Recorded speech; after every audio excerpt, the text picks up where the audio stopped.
ಪ್ರಿಯ ಸಹೋದರ ಸಹೋದರಿಯರೇ, ನಿಮ್ಮೆಲ್ಲರಿಗೆ ನನ್ನ ಹೃತ್ಪೂರ್ವಕವಾದ ವಂದನೆಗಳು. ಇವತ್ತಿನ ದಿವಸ ಕರ್ತನ ವಾಕ್ಯವಾದಂದರೆ ಹೊಸ ಒಡಂಬಡಿಕೆಯಲ್ಲಿ ಲೂಕನು ಬರೆದ ಸುವಾರ್ತೆ 10ನೇ ಅಧ್ಯಾಯ 25ರಿಂದ 37ರವರೆಗೆ. ಅಲ್ಲಿ ಒಂದು ದೃಷ್ಟಾಂತ ಏನಂದರೆ ಕರುಣೆಯುಳ್ಳ ಸಮಾರ್ಯದವನ ದೃಷ್ಟಾಂತ. ಕರ್ತನಾದ ಯೇಸು ಕ್ರಿಸ್ತನು ಹೀಗೆ ಸಂದೇಶ ಸಾರುವಂಥ ಸಮಯದಲ್ಲಿ ಒಬ್ಬ ಬೋಧಕನು ಬಂದು ಆತನನ್ನು ಪರೀಕ್ಷಿಸಲು ಕೇಳ್ತಾನೆ, ಸ್ವಾಮಿ, ನಾವು ನಿತ್ಯ ಜೀವ ಹೊಂದಬೇಕಾದ್ರೆ ಏನು ಮಾಡಬೇಕು ಅಂತ ಕೇಳ್ತಾನೆ. ಕೇಳಿದಾಗ ನೀನು ಶಾಸ್ತ್ರದಲ್ಲಿ ಏನು ಓದಿದೀಯಾ, ಏನು ತಿಳ್ಕೊಂಡಿದ್ಯಾ ಅಂತ ಕೇಳಿದಾಗ ಆತನ ಹೇಳ್ತಾನೆ, ಕರ್ತನಾದ ಯೆಹೋವನನ್ನು ಸಂಪೂರ್ಣ ಮನಸ್ಸಿನಿಂದ, ಸಂಪೂರ್ಣ ಹೃದಯದಿಂದ, ಸಂಪೂರ್ಣ ಪ್ರಾಣದಿಂದ, ಸಂಪೂರ್ಣ ಶಕ್ತಿಯಿಂದ, ಸಂಪೂರ್ಣ ಬುದ್ಧಿಯಿಂದ ಪ್ರೀತಿಸಬೇಕು, ಹಾಗೂ ನೆರೆಯನ್ನು ಕೂಡ ನಿನ್ನಂತೆ ಪ್ರೀತಿಸಬೇಕು ಅಂತ ಹೇಳಿದೆ. ಸರಿ, ಹಾಗಿದ್ರೆ ಅದರಂತೆ ನಡೆದುಕೋ, ನಿನಗೆ ಅನಂತ ಜೀವನ ಸಿಗ್ತದೆ ಅಂತ ಹೇಳ್ತಾರೆ. ಅದರ ತಿರುಗಿ ಅವನು ತನ್ನನ್ನು ಹೆಚ್ಚಿಸಿಕೊಳ್ಳಲು ಕರ್ತನಿಗೆ ಏನು ಹೇಳ್ತಾನೆ, ನೆರೆಯವನಂದರೆ ಯಾರು ಸ್ವಾಮಿ ಅಂತ ಕೇಳ್ತಾನೆ.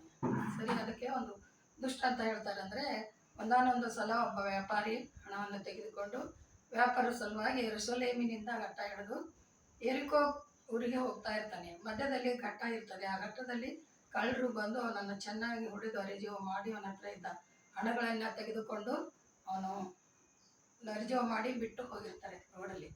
ನಂತರ ಅದೇ ರೋಡಿನಲ್ಲಿ ಒಬ್ಬ ಯಾಜಕನು ಬರ್ತಾನೆ. ಆದರೆ ಹೀಗೆ ನೋಡ್ತಾನೆ, ಹಾಗೆ ಓರೆಯಾಗಿ ಹೋಗ್ಬಿಡ್ತಾನೆ.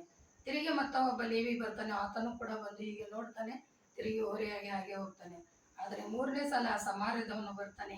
ಆತನು ಹೋಗಿ ಕರುಣೆಯಿಂದ ಆತನನ್ನು ಹತ್ತಿರ ಹೋಗಿ ಪ್ರೀತಿಯಿಂದ ಮಾತಾಡಿಸಿ, ಅಯ್ಯೋ ಸ್ವಾಮಿ, ಎಷ್ಟೋ ಕಷ್ಟದಲ್ಲಿದ್ದಾನಲ್ಲ ಈ ಮನುಷ್ಯ ಅಂತೇಳಿ ಆತನಿಗೆ ಒಳ್ಳೆ ರೀತಿಯಿಂದ ಮಾತಾಡಿ ಎಲ್ಲೆಲ್ಲಿ ಗಾಯದ ಅಲ್ಲೆಲ್ಲ ಎಣ್ಣೆ ಹಾಗೂ ದ್ರಾಕ್ಷರಸ ಹಾಕಿ ಪಟ್ಟಿಯನ್ನು ಕಟ್ಟಿ ಆತನಿಗೆ ಎತ್ತಿಕೊಂಡು ತನ್ನ ವಾಹನದ ಮೇಲೆ ಕೂಡಿಸಿಕೊಂಡು ಛತ್ರಕ್ಕೆ ಕರೆದುಕೊಂಡು ಹೋಗಿ ಆ ಛತ್ರದ ಯಜಮಾನಿಗೆ ಹೇಳ್ತಾನೆ, ನೋಡಿ ಅಯ್ಯ, ಈ ಅಪ್ಪನನ್ನು ಚೆನ್ನಾಗಿ ನೋಡಿ ಆರೈಕೆ ಮಾಡ್ರಿ.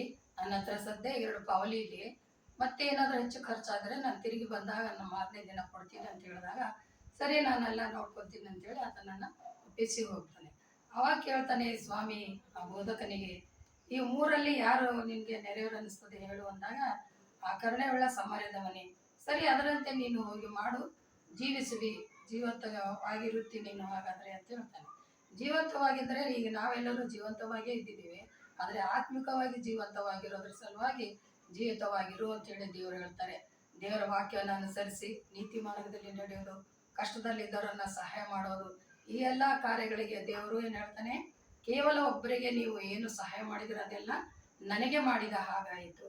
ಅದಕ್ಕಾಗಿ ನೀವುಗಳು ಏನು ಮಾಡಬೇಕು, ಒಬ್ಬ ಕಷ್ಟದಲ್ಲಿದ್ದಂಥವ್ರನ್ನ ನೋಡಿ ಹಾಸ್ಯ ಮಾಡದೆ ಅವರನ್ನು ಪ್ರೀತಿಯಿಂದ ಮಾತಾಡಿ ಅವರ ಕಷ್ಟ ಏನಂತ ತಿಳ್ಕೊಂಡು ಸಹಾಯ ಮಾಡಲು ಕಲಿಬೇಕು.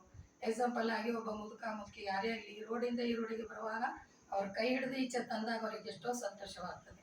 ಅದೇ ರೀತಿ ಚಿಕ್ಕ ಪುಟ್ಟ ವಿಷಯಗಳಲ್ಲಿ ನಾವು ಸಹಾಯ ಮಾಡಲು ಕಲ್ಕೊಳ್ಬೇಕು. ಅವರು ಹಸಿದಾಗ ಬಂದರೆ ಅವರಿಗೆ ಊಟ ಕೊಡಬೇಕು, ಅವರು ನೀಡಿಸಿ ಬಂದರೆ ಅವರಿಗೆ ನೀರು ಕೊಡಬೇಕು. ಇಂಥ ಚಿಕ್ಕ ಪುಟ್ಟ ಕೆಲಸಗಳನ್ನು ಮಾಡಿ ನಾವು ಮುಂದಿನ ಒಳ್ಳೆ ಮಾರ್ಗದಲ್ಲಿ ನಡೆಯಲು ನೀವುಗಳು ಅದರಿಂದ ನಡೆಯಿರಾಗಿಂತ ಕೇಳ್ತೇನೆ. ಪ್ರಾರ್ಥನೆ ಮಾಡೋಣ. ಪರಿಶುದ್ಧನೇ ಪರಿಶುದ್ಧನೇ, ದೂತಗಳ ಒಡೆಯನೇ, ಸೇನಾಧೀಶ್ವರನೇ, ಅಪ್ಪ, ಈ ಸಮಯದಲ್ಲಿ ಕರ್ತನೆ ನಿನ್ನ ವಾಕ್ಯವನ್ನು ಕೇಳುವಂಥ ಸಮಯದಲ್ಲಿ ಎಲ್ಲ ಜನರಿಗೆ ತಿಳಿದ ಹಾಗೆ ಕರ್ತನೆ ನಮ್ಮ ನೆರೆಯವರನ್ನು ನಮ್ಮಂತೆ ಪ್ರೀತಿಸಲು ತಿಳಿದೆ. ಹಾಗೂ ಕರ್ತನಾದ ಯೇಸು ಕ್ರಿಸ್ತನ ಕೂಡ ಸಂಪೂರ್ಣ ಮನಸ್ಸಿನಿಂದ, ಸಂಪೂರ್ಣ ಬುದ್ಧಿಯಿಂದ, ಸಂಪೂರ್ಣ ಪ್ರಾಣದಿಂದ ಪ್ರೀತಿಸಬೇಕಂತ ಹೇಗೆ ಹೇಳಿದೆ ಅದೇ ರೀತಿ ನಡ್ಕೊಳ್ಳುವಂತೆ ಕೇಳುವವರಿಗೂ ನಮಗೂ ಅದೇ ಜ್ಞಾನ ತಿಳುವಳಿಕೆಯನ್ನು ಕೊಟ್ಟು ನಡೆಸಬೇಕಾಗಿ ಯೇಸುವಿನ ನಾಮದಲ್ಲಿ ಬೇಡಿ ಹೊಂದಿದ್ದೇನೆ, ರಕ್ಷಕ.